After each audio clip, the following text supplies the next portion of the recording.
night and day.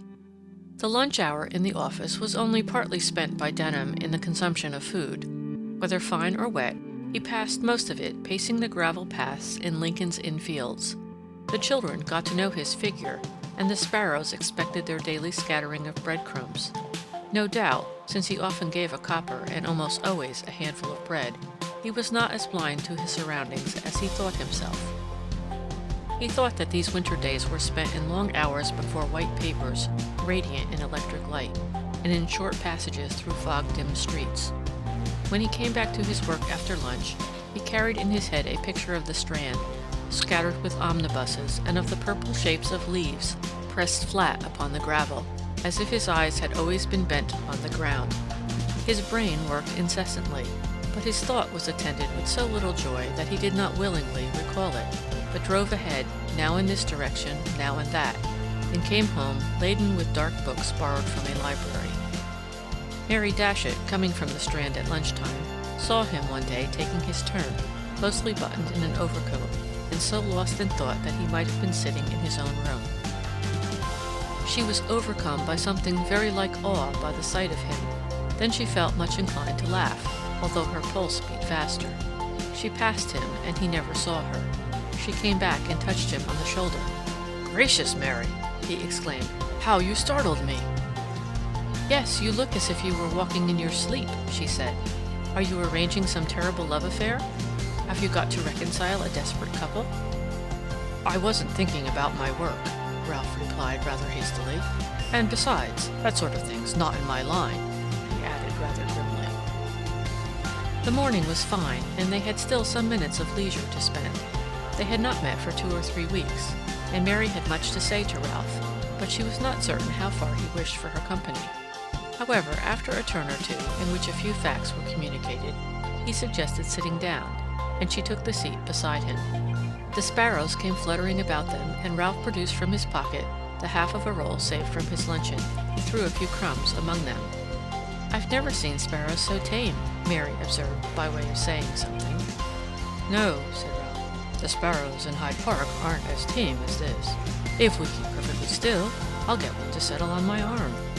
Mary felt that she could have foregone this display of animal good temper, but seeing that Ralph, for some curious reason, took a pride in the sparrows, she bet him a sixpence that he would not succeed. "Done," he said, and his eye, which had been gloomy, showed a spark of light. His conversation now was addressed entirely to a bald cock sparrow, who seemed bolder than the rest, and Mary took the opportunity of looking at him. She was not satisfied. His face was worn and his expression stern.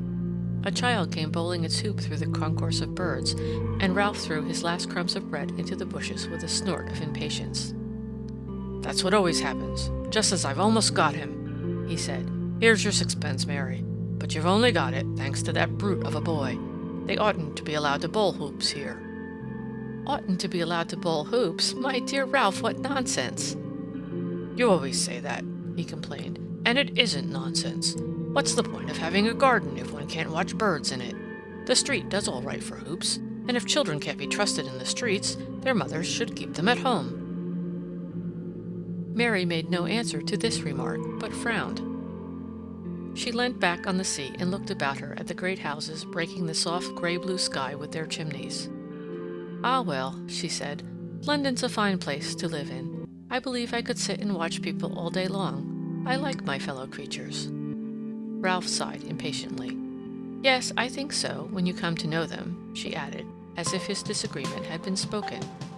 "That's just when I don't like them," he replied. "Still, I don't see why you shouldn't cherish that illusion, if it pleases you." He spoke without much vehemence of agreement or disagreement. He seemed chilled. "Wake up, Ralph, you're half asleep," Mary cried, turning and pinching his sleeve. "What have you been doing with yourself? Moping? Working? Despising the world, as usual?" As he merely shook his head and filled his pipe, she went on. "It's a bit of a pose, isn't it?" "Not more than most things," he said. "Well," Mary remarked, "I've a great deal to say to you, but I must go on. We have a committee." She rose, but hesitated, looking down upon him rather gravely. "You don't look happy, Ralph," she said. "Is it anything, or is it nothing?"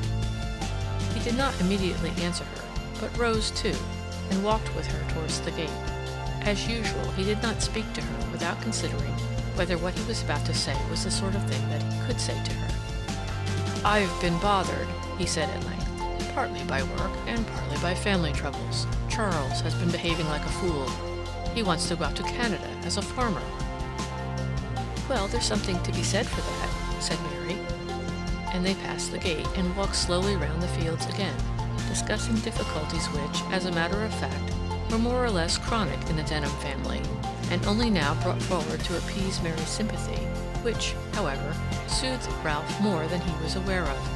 She made him at least dwell upon problems which were real in the sense that they were capable of solution, and the true cause of his melancholy, which was not susceptible to such treatment, sank rather more deeply into the shades of his mind. Mary was attentive. She was helpful. Ralph could not help feeling grateful to her, the more so, perhaps, because he had not told her the truth about his state, and when they reached the gate again, he wished to make some affectionate objection to her leaving him. But his affection took the rather uncouth form of expostulating with her about her work. "What do you want to sit on a committee for?" he asked. "It's a waste of your time, Mary." "I agree with you that a country walk would benefit the world more," she said. "Look here," she added suddenly, "why don't you come to us at Christmas? It's almost the best time of year." "Come to you at Disham?" Ralph repeated. "Yes, we won't interfere with you, but you can tell me later," she said rather hastily, and then started off in the direction of Russell Square. She had invited him on the impulse of the moment, as a vision of the country came before her, and now she was annoyed with herself for having done so, and then she was annoyed at being annoyed. "If I can't face a walk in the field alone with Ralph," she reasoned, "I'd better buy a cat and live in a lodging at Ealing, like Sally Seal. And he won't come. Or did he mean that he would come?" She shook her head. She really did not know what he had meant. She never felt quite certain. But now she was more than usually baffled. Was he concealing something from her? His manner had been odd. His deep absorption had impressed her. There was something in him that she had not fathomed, and the mystery of his nature laid more of a spell upon her than she liked. Moreover, she could not prevent herself from doing now what she had often blamed others of her sex for doing, from endowing her friend with a kind of heavenly fire, and passing her life before it, for his sanction. Under this process, the committee rather dwindled in importance. The suffrage shrank. She vowed she would work harder at the Italian language. She thought she would take up the study of birds.